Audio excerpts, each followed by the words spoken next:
안녕하세요.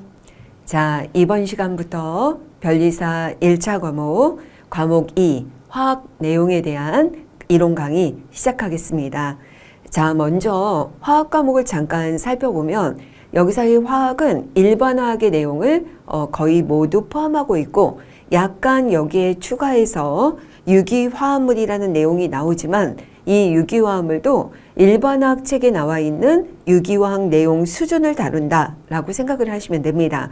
단지 다른 점은 뭐냐면 분광학이라는 것이 여기에 포함이 되어 있는데 사실 최근에는 많이 나오진 않았지만 몇 년 전까지만 해도 분자 분광학이 시험에 출제가 됐었죠. 근데 분자 분광학이라고 얘기하면 사실은 유기화학의 파트고 우리가 분광학 스펙트로스코피를 우리가 분석을 해서 거기에 해당하는 분자 화합물을 찾아내는 게 사실 주 목적인 부분이다라고 생각을 하시면 됩니다. 하지만 분광학을 우리가 제대로 알려면 굉장히 전문적으로 많이 들어가야 되겠죠. 하지만 모든 시험은 우리가 얄밉게 공부해서 얄밉게 붙는 게 가장 최대의 목적이고 가장 효율성이 높게 공부하는 것이 우리가 사실은 공부하는 데 있어서의 가장 중요한 목적이라고 생각을 합니다. 그래서 여러분이 문제를 푸는 데 있어서 가장 기본적인 내용들을 통해 쉽게 문제에 접근할 수 있도록 하는 거에 초점을 두고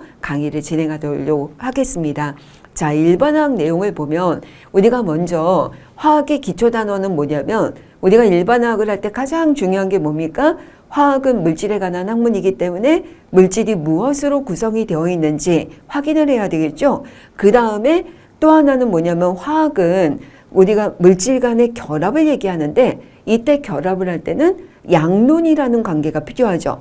질량이 변한다든지 부피가 변한다든지 아니면 몰수가 변한다든지 이런 양론이 화학에서는 포함되어 있습니다.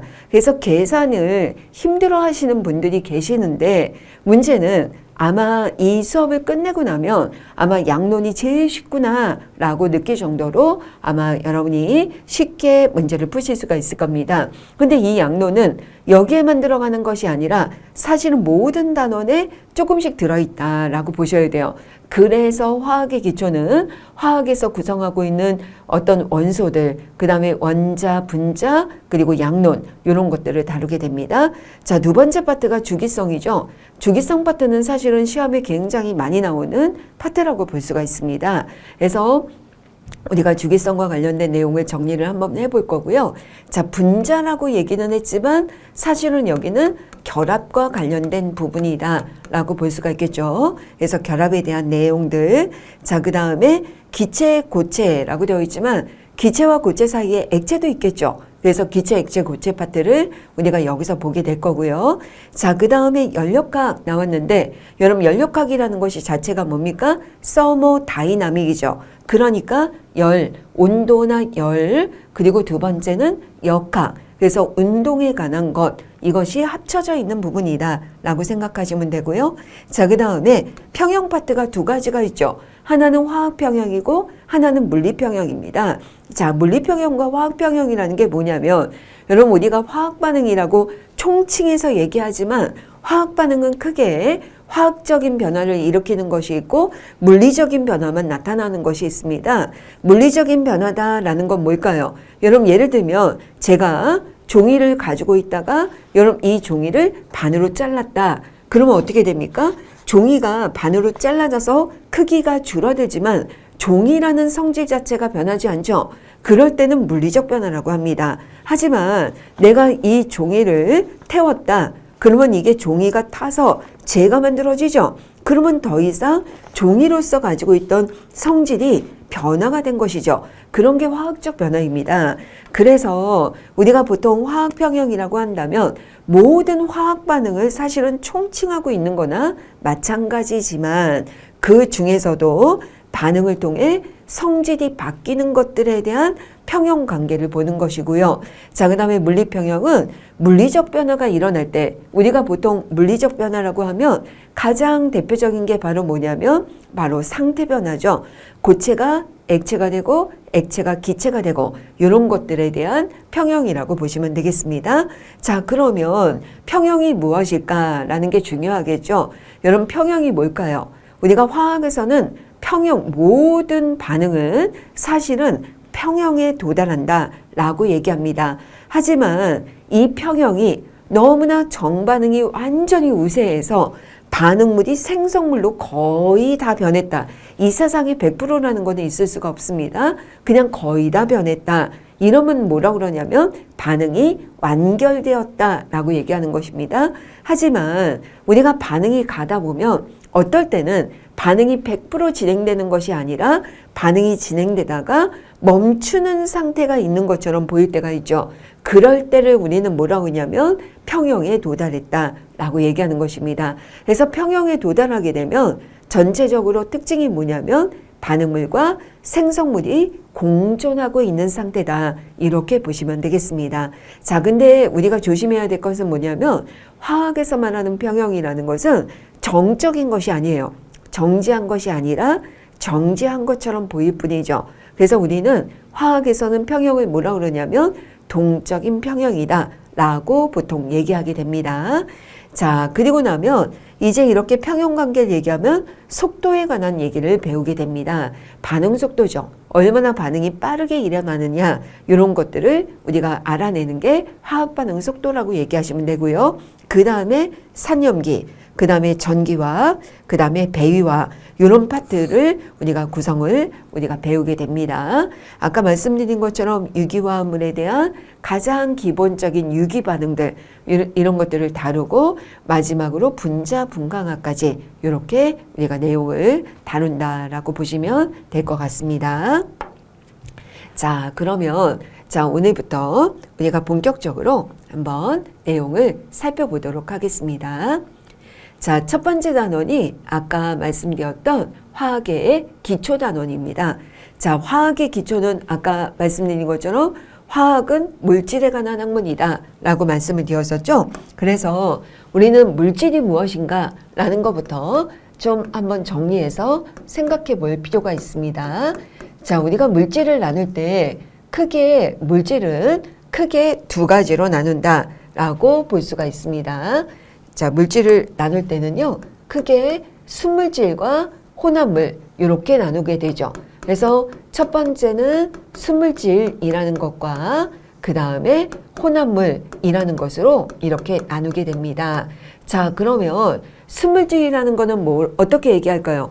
여러분이 이제부터 화학을 얘기하면서는 순물질 그러면 그냥 순수한 물질 이렇게만 얘기하면 안 되고 순물질이라는 건 뭐냐면 한 가지 성질만 나타내는 물질을 순물질이라고 얘기하는 거예요. 그러니까 한 가지 성질만 보이는 물질이 순물질이다라는 거죠. 그러니까 예를 들면 커피, 그러면 커피 알갱이들은 커피만의 속성을 가지고 있고 설탕, 그러면 설탕만의 속성을 갖는 거죠.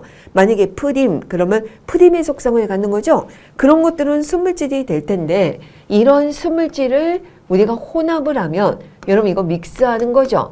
근데 이때의 믹스는 어떻게 되는 거냐면 여러분 예를 들면 커피 믹스 그러면 커피 믹스라는 것 자체가 커피, 설탕, 뭐 프림 이런 알갱이들이 서로가 섞여 있는 상태죠. 하지만 이거는 화학적 변화가 일어난 상태가 아니라 물리적으로 혼합만 해놓은 거죠. 그래서 우리는 물리적인 혼합을 했을 때 이거를 혼합물이다 라고 얘기하는 것입니다. 자, 그렇기 때문에 혼합물은 다시 순물질로 혼합물을 분리할 수 있다라고 생각을 하셔야 되죠. 그래서 혼합물을 분리하는 방법은 사실 우리가 교육과정에서 중학교 때 이미 다 배웠던 내용입니다. 여러분 예를 들면 거름을 한다든지 아니면은 재결정을 한다든지 아니면 크로마토그래피를 한다든지 이런 내용을 아마 배우셨을 거예요. 자, 그러면 우리는 순물질이라고 얘기하는 것은 또 어떤 것들로 이루어졌는가 이걸 한번 생각해 볼 필요가 있죠. 순물질은 다시 홑원소 물질이라는 것과 홑원소 물질이라는 것과 그 다음에 화합물이라는 것으로 우리가 이렇게 나눠서 얘기할 수 있습니다. 이거예요. 자, 그러면 수물질이 아까 뭐라고 그랬습니까? 한 가지 성질만 나타내는 물질 이렇게 얘기했잖아요. 그런데 호돈소 물질이라는 건 뭐냐면 한 가지 성질을 나타내는데 호돈소라는 거는 홑이라는 것 자체가 뭐예요? 한 가지죠. 한 종류의 원소로만 되어 있구나 라는 뜻입니다. 이해되시죠? 홑 원소니까 한 종류의 원소로만 되어 있다라는 얘기입니다. 그래서 여러분 우리가 원소라는 것 자체가 바로 뭐냐면 물질을 구성하고 있는 성분을 의미하는 게 원소죠. 그러니까 물질을 구성하고 있는 기본적인 종류, 기본적인 원자의 종류, 이거를 우리는 원소라고 얘기하는 것입니다. 그냥 성분을 얘기하는 거죠. 근데 성분이 한 가지로만 되어 있다라는 것입니다. 그래서 대표적인 게 뭐냐면 철, 그러면 철은요, 그냥 철 원자 자체가 원소입니다. 원소를 그냥 원자도 이거지만 철 원소, 철 자체를 우리가 철 Fe 라고만 쓰죠. 그치만 예를 들어서 기체 같은 경우는 수소 그러면 얘는 H2, 수소 두 개가 붙어서 H2라고 얘기합니다. 근데 얘는 수소 분자라고도 얘기할 거지만 이런 거는 수소 원자가 두 개로 되어 있지만 둘 다 한 가지 원소로만 되어 있죠. 이럴 때 호돈소라고 하는 거예요. 예를 들어서 산소, 그러면 이런 것도 산소 분자인데 이거는 산소 원자 한 가지 종류가 만들어진 거니까 우리는 호돈소다 이렇게 얘기하는 것입니다. 그래서 이런 것들이 바로 한 종류의 원소로만 되어 있는 것을 우리가 호돈소다라고 얘기하는 거죠. 자, 그러면 화합물은 무엇입니까? 라고 얘기할 수 있죠. 여러분 화합이라는 말 뜻이 뭐겠어요? 화학적인 결합을 하고 있는 물질이라는 거겠죠. 화학적인 결합을 한 것입니다. 그렇지만 얘네들도 수물질이니까 한 가지 성질만 나타내는 거예요. 대표적인 게 뭡니까? 여러분 물 분자 같은 거죠. 여러분 물은 수소라는 원소와 산소라는 원소가 화학적 결합을 해서 만들어진 물질이죠. 그런데 물은 물만의 고유한 특성을 가지고 있다는 거죠. 그렇기 때문에 수물질이 되는 것입니다. 예를 들면 암모니아, 그러면 암모니아도 질소와 수소로 되어 있지만 암모니아 자체는 하나의 고유의 특성을 가지고 있으니까 수물질이라고 얘기할 수 있죠. 하지만 화학적인 결합을 하고 있기 때문에 화합물 이렇게 얘기합니다. NaCl도 마찬가지죠. 나트륨하고 염소가 결합하고 있지만 소금이라는 염화나트륨이라는 고유한 특성을 가지고 있어서 우리는 화합물이 수물질이다 이렇게 얘기가 가능한 것입니다. 자, 그래서 우리가 특징이 뭐냐면 아까도 말씀드렸지만 화학적 결합을 했다고 그랬죠. 그렇기 때문에 호돈소가 화학적인 결합을 하게 되면 화합물이 되는 것이고 여러분 여기에서 화합물을 화학적으로 분해를 시키면 호돈소 물질이 되는 것입니다. 자, 이렇게 여러분이 생각하시면 되겠습니다. 그래서 우리가 수물질의 특성을 가지고 있는 것들을 이렇게 분리해내는 게 가능합니다. 자, 이러한 수물질들은 여러분 다시 뭐로 이루어져 있냐면 아까도 말했지만 각각의 원자로 구성이 되어 있겠죠. 여러분 이런 것들을 우리가 원자들이 구성되어 있는 것이 바로 이런 물질의 가장 기본적인 단위가 원자다 이렇게 얘기하는 거예요. 더 이상 자를 수 없는 원소의 가장 기본적인 단위가 원자 이렇게 얘기하는 것입니다. 자, 그러면 여러분은 또 분자라는 말을 들어봤잖아요. 근데 분자라는 거는 또 뭐라고 그러냐면 여러분 얘네는 원자로 구성되어 있는데 어떤 것들은 원자가 곧 분자가 되는 경우도 있어요. 그렇지만 모든 게 그런 거는 절대 아닙니다. 그래서 우리가 분자라고 얘기하는 건 뭐냐면 물질의 성질을 나타내는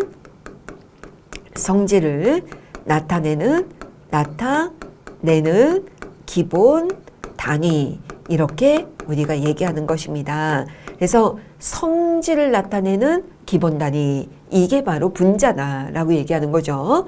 여러분 원자는 아까 뭐라고 그랬습니까? 물질을 구성하고 있는 최소 입자를 얘기하는 겁니다. 물질을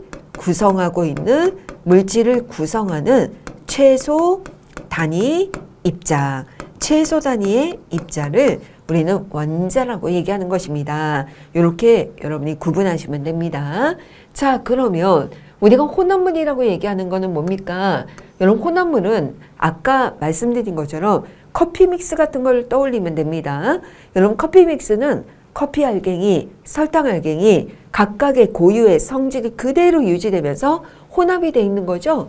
그래서 그런 것들은 수물질하고는 전혀 다르다. 얘는 하나의 고유한 특성을 보이는 물질이라고 얘기한다면 혼합물은 그러한 고유한 특성을 가진 물질이 혼합이 돼 있는 것이다 라고 얘기할 수 있겠죠. 그래서 혼합물에는 균일한 혼합물이 있고 균일 혼합물이 있고요. 그 다음에 또 하나는 불균일 혼합물이라는 것이 있습니다. 이렇게 여러분이 구분해서 생각하는 게 가능합니다. 자, 이게 이제 점점 어려운 얘기가 될 수 있겠지만 균일 혼합물은 앞으로도 굉장히 많이 배우게 됩니다. 여러분은 이 호모지니어스한 믹스처라고 얘기하는 거예요.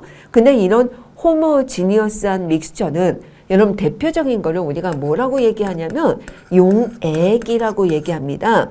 여러분 용액을 우리는 뭐라고 그러냐면 솔루션이라고 얘기하죠. 용액은 솔루션인데 균일 혼합물의 같은 말이 뭐냐면 용액이라는 것입니다. 그러면 여러분이 가지고 있는 대표적인 오개념이 뭐냐면 용액은 액체잖아요. 그러니까 액체만 균일 혼합물입니까? 아닙니다. 아셨죠? 여러분 용액이 액체가 아니라 용액이라는 건 균일 혼합물을 얘기합니다. 이렇게 얘기하셔야 돼요. 이제 화학을 배웠다면. 그렇다면 용액에는 고체 용액도 있고 액체 용액도 있고 기체 용액도 있는 거죠. 여러분 예를 들면 우리가 소금물, 그러면 소금물 같은 거는 어떻습니까?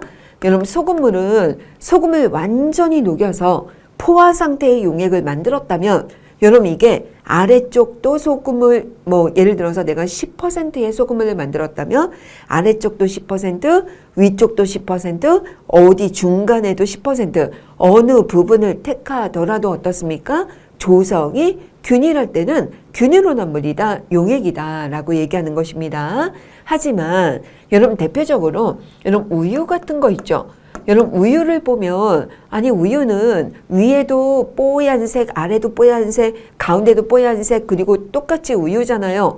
하지만 우유는 여러분들 오랫동안 정체를 시켜놓으면 오랫동안 먹지 않고 놔둬보면 여러분 특히 피읍으로 시작하는 네 글자 그 제품 있잖아요. 그런 거 같은 경우는 하루 이상만 이렇게 그냥 우리가 상온에다가 놔두면 여러분 얘네들이 우리가 잘 뚜껑을 열어보면 위쪽에 기름층 같은 것이 뜨고 아래쪽에는 여러분 약간 맑은 액체, 그러니까 물같이 맑은 용액이 뜨고 그 다음에 그 밑에 우리가 흔히 얘기하는 우유 같은 그런 성분이 남아있는 걸 볼 수 있습니다. 그래서 실제로 우유는 거기가 수용성 물질도 있고 지용성도 있고 단백질도 있다 보니까 조성이 사실은 균일하지가 않게 나타났다라고 보는 게 가능하다는 거죠. 그래서 이런 것이 불균일 혼합물입니다.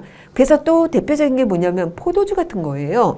여러분 포도주도 우리가 어떻게 보면은 굉장히 맑아 보이지만 우리가 요술안경을 쓰고 입자를 좀 크게 볼 수 있다라고 생각할 때는 좀 입자 알갱이들이 포도의 어떤 성분을 나타내는 우리가 거르긴 했지만 그래도 포도의 알갱이를 나타내는 어떤 주 성분들 그런 것들과 그 다음에 물과 이런 것들이 조금은 이질감이 느껴지도록 분리가 가능할 때 그런 것들을 불균일이다 라고 얘기합니다. 그렇지만 용액은 어디서나 조성이 균일하다 이렇게 얘기하는 거죠. 여러분 근데 우리가 또 이런 것도 있죠. 순수한 공기. 여러분 순수한 공기. 그러면 순수한 공기라고 얘기하면 우리가 보통 산소 20%에 질소 80%다 이렇게 얘기하잖아요.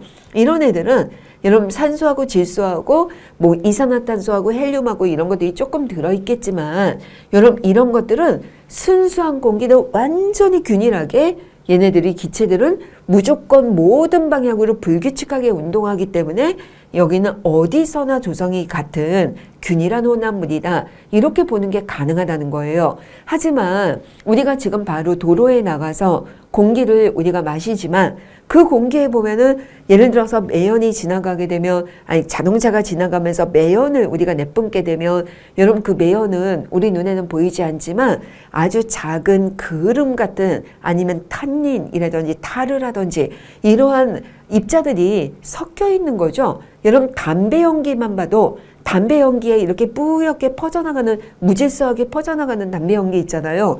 그 담배 연기를 보면 그 담배 연기가 회색으로 보이는 것 자체가 거기에 있는 아주 작은 입자들이 사실은 이동하고 있다라고 볼 수가 있거든요. 그런 것들은 불균일 혼합물이 되는 거죠. 그렇죠? 왜냐하면 조성이 균일하지 않게 되기 때문에 해서 기체 상태의 용액도 있다라는 걸 여기서 볼 수 있습니다. 자, 또 하나는 이런 것이 있죠. 합금이죠.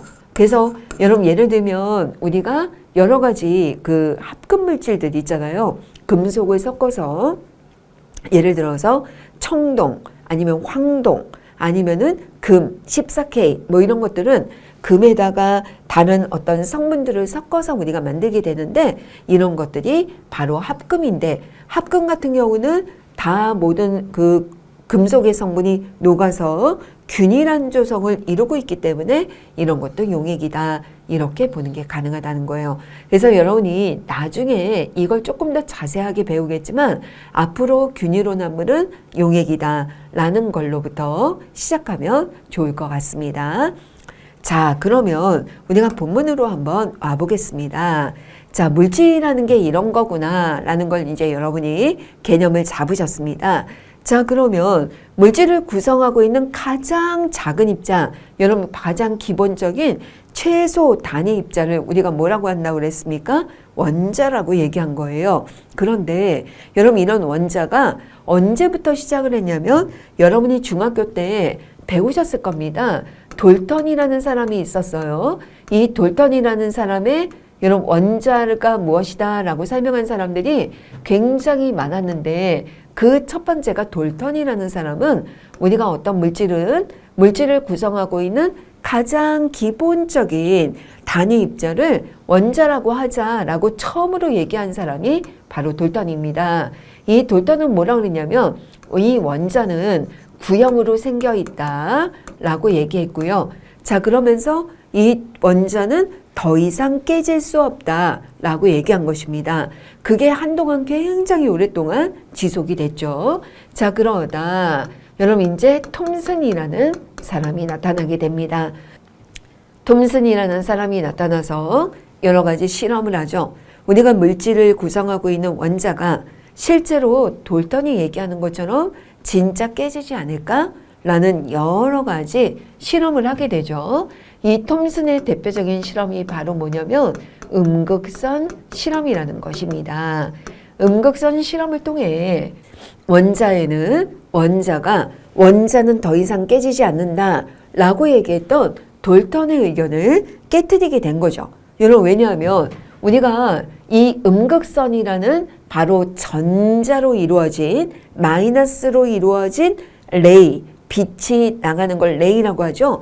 그 빛을 쪼여줬더니만 어떤 일이 일어나냐면 이 물질을 구성하고 있는 거에 전자를 쪼여줬더니만 여러분 얘가 튕겨나오는 현상을 우리가 관찰하게 된 것입니다.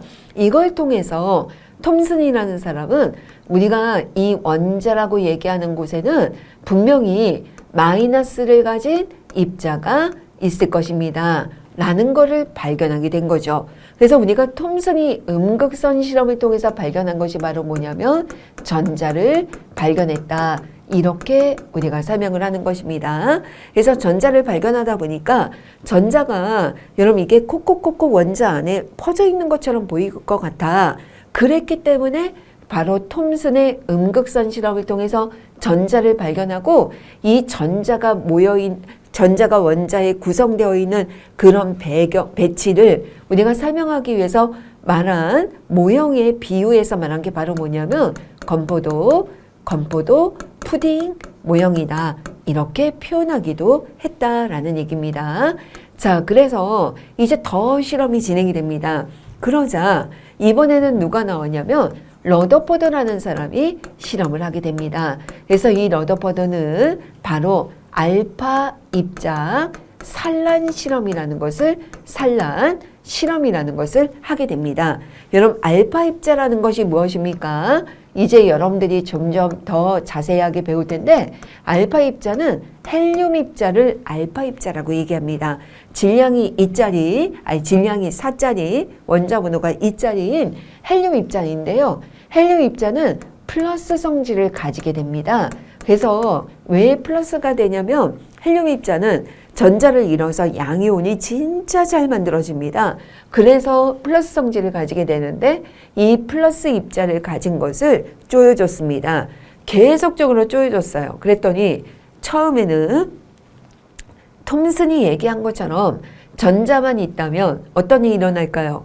어떤 일이 일어나야 되냐면 대부분이 빈 공간이고 마이너스가 있으니까 플러스를 쪼여주면 마이너스에 플러스가 그냥 달라붙어 있을 것이다. 이렇게 생각을 했겠죠.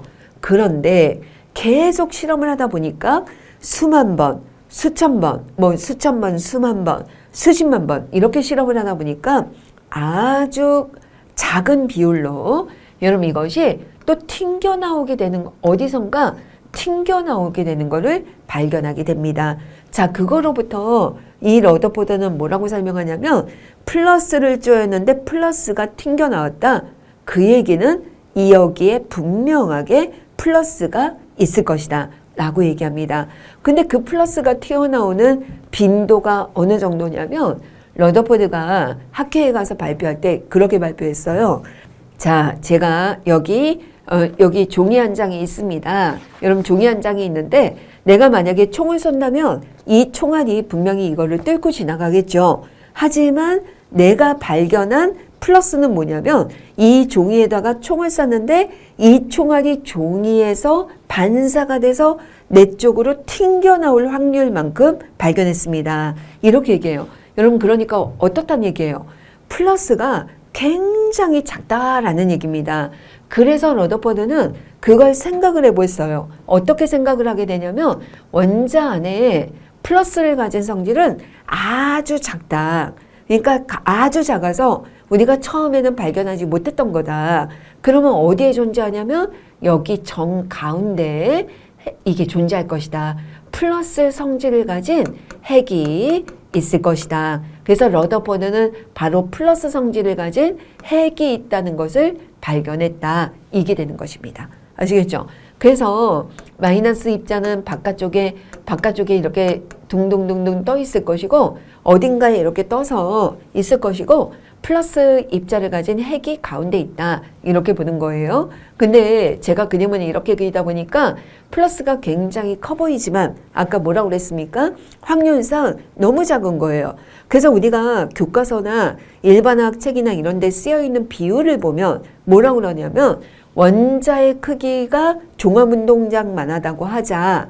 그렇다면 핵은 그 종합운동장 안에 가운데, 그러니까 우리가 보통 투수가 공 던지는 마운드 그 위치 가운데 정도에 그냥 거기에 있는 마운드의 발 아래에 있는 모래 한 알 정도의 크기밖에 안 된다. 그러니까 어때요? 엄청나게 작은 거죠. 그래서 굉장히 작은 핵이 있다라는 것을 발견하게 됩니다. 그런데 여러분 이제 러더퍼드의 연구 랩이 있을 거 아니에요. 그 랩에 있는 골드슈타인이라든지 바로 골드슈타인이라든지 그 다음에 체드윅이라는 이런 사람들이 여러분 뭐 이제 베타 입자도 활용하고 이렇게 되면서 골드슈타인은 양성자라는 것을 발견하게 되고 여러분 체드윅이라는 사람은 중성자라는 것을 발견하게 됩니다. 그래서 이때부터 나오게 된 원자의 모델이 뭐냐면 원자가 구형이라고 생각한다면 여러분 제가 거짓말 좀 보태서 이렇게 좀 크게 그리겠습니다. 핵은 이렇게 크게 그리면 안 되죠. 원래는 점도 안 되는 거죠. 그렇지만 핵이 있다면 이 안에는 플러스 성질을 가진 프로톤이라고 얘기하는 양성자와 그 다음에 중성자가 있을 겁니다. 이런 구조를 발견하게 된 거죠. 근데 여러분 핵에 그러면 양성자는 하나고 중성자 하나입니까? 그거 아닙니다.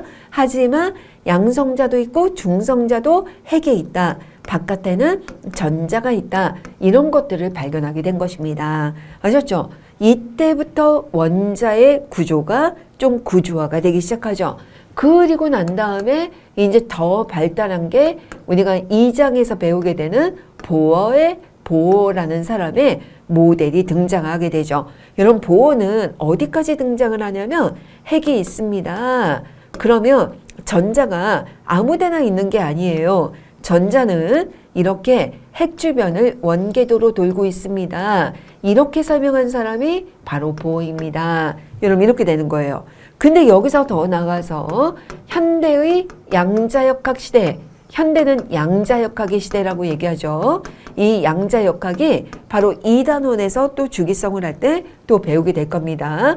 양자역학 시대에 오게 되면 어떤 사람들이 나타나냐면 슈레딩거라는 사람이나 하이젠베르그나 이런 사람이 나타나게 됩니다. 여러분 슈레딩거라는 사람은 앞으로 여러분이 언급은 하게 될 거예요. 시험에 슈레딩거가 뭘 발견했습니까? 이렇게는 안 나옵니다. 하지만 이런 게 베이스가 되는 거예요. 슈레딩거는 뭘 얘기하게 되냐면 전자들이 이렇게 예쁘게 궤도를 따라서 이렇게 원운동을 하느냐? 그게 아니다. 어떤 식으로 운동을 하냐면 여러분 얘네는 파동을 치면서 운동하게 된다.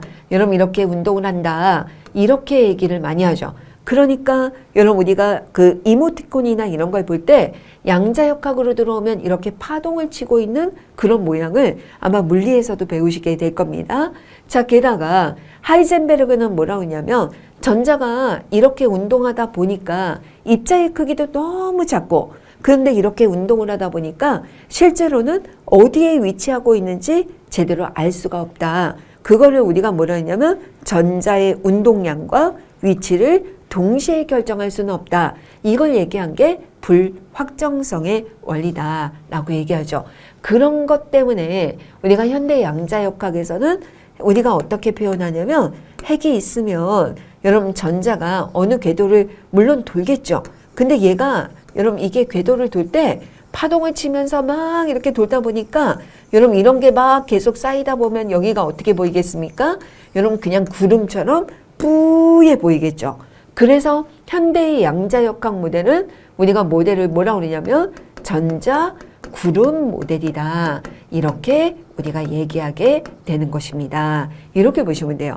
그래서 우리가 원자가 이렇게 발전해 오게 됩니다. 하지만 우리가 보어 시대를 중심으로 해서 보어 시대 이전을 고전역학의 시기다라고 얘기하게 되고요. 그 다음에 현대의 양자역학으로 넘어가기 전에 바로 이 보호 시대를 과도기 시기다 이렇게 우리가 얘기하게 되는 것입니다. 아시겠죠? 그러다 보니까 원자의 구조가 이제 드러나기 시작하는 거죠. 그래서 원자의 구조를 뭐라고 얘기할 수 있냐면 핵과 전자로 이루어져 있다. 여러분 우리가 보통 이런 원자를 구분하기 위해서 이렇게 일자로 쓰니까 여러분이 구분하기 어려우면 핵과 전자로 이루어져 있습니다. 그러면 핵은 다시 뭐로 이루어져 있습니까? 양성자라는 프로톤과 그 다음에 중성자라는 뉴트론이라는 걸로 이루어져 있습니다. 이렇게 얘기하는 거예요. 아시겠죠? 그래서 구성하고 있는 입자가 이렇게 됩니다. 프로톤, 그 다음에 중성자는 뉴트론, 전자는 일렉트론 이렇게 얘기합니다. 그래서 우리가 약자를 쓸 때도요. 양성자는 P, 중성자는 N, 전자는 E라고 얘기하죠. 자, 그런데 여러분 말에서도 용어에서도 나타나 있지만 여러분 얘네들의 전하는 어떻게 됩니까? 전하는 양성자는 플러스를 띄겠죠. 중성자는 전하를 띄지 않습니다. 중성이니까요. 전자는 마이너스를 띄게 됩니다. 이렇게 보시면 되는 거예요. 이해되죠? 그래서 여러분 얘네들의 전하는 플러스, 얘는 없다. 여러분 이거는 마이너스 이렇게 됩니다. 그런데 여러분 얘네들의 질량의 비를 한번 비교해 봤어요. 질량을 봤더니 여러분 양성자하고 중성자는 질량의 크기가 약 1대 1이 됩니다. 그러니까 양성자하고 중성자는 크기나 이 질량이 거의 엇비슷하다 이렇게 보시면 되는 거죠. 하지만 여러분 전자의 질량을 보면 전자는 약 2000분의 1입니다. 이렇게 우리가 보면 됩니다. 약 1000분의 1, 한 1800 얼마분의 1 이렇게 됩니다. 그러니까 약 2000분의 1이 되죠. 그러면 어떻게 생각하면 되냐면 여러분 우리가 보통 수학적인 앞으로 양론을 할 때도 1000배 이상 크게 되면 여러분 우리는 이걸 어떻게 하냐면 무시해요. 1000배 이상 크면 예를 들어서 1g과 1kg이 있다. 여러분 그러면 1 더하기 1kg을 하면 1kg이니까 1.001kg 이렇게 될 거 아닙니까? 정밀하게 계산할 때는 물론 그것도 다 중요하겠죠. 하지만 우리가 보통은 1000배 이상 크면 무시할 때가 많죠. 그러니까 만약에 1000이 아니라 1000g, 1001g 이렇게 얘기했을 때 얘는 1.001kg 이렇게 되는데 이때 우리가 이 0.001kg은 무시해서 약 1kg이다 이렇게 표현하는 게 가능하다는 거예요. 그래서 여러분이 생각을 할 때 먼저 원자의 질량을 얘기해봐라. 그러면 원자의 질량은 어떻게 계산해야 됩니까? 질량은 양성자 더하기 중성자 더하기 전자까지 해야죠. 전자까지 했어야 됩니다. 우리가 이거는 절대값이 아니니까 여러분 얘네들의 숫자로 그냥 얘가 1대 1이니까 여러분 그냥 더해주면 되겠죠. 하지만 전자의 질량은 너무 작기 때문에 무시하게 됩니다. 이렇게 보는 거예요. 아셨죠? 그래서 우리가 앞으로 원자를 얘기할 때 원자를 표시할 때 원자의 질량은 양성자하고 중성자의 질량만 가지고 표현하게 됩니다. 이렇게 보시면 되죠. 자, 두 번째가 원자의 번호입니다.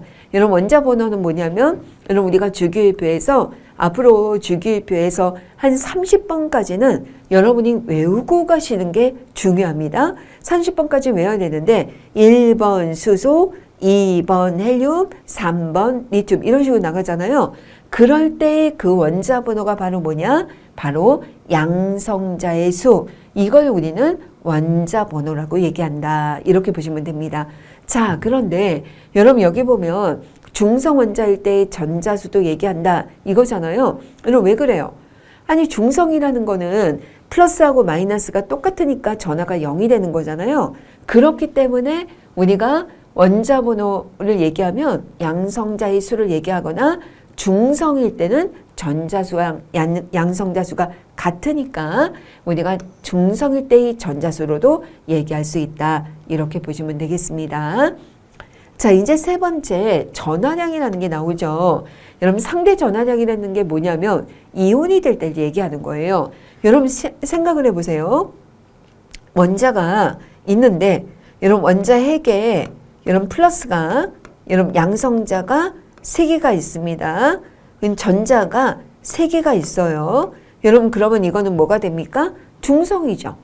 근데 만약에 여러분 전자 하나를 잃어버렸습니다.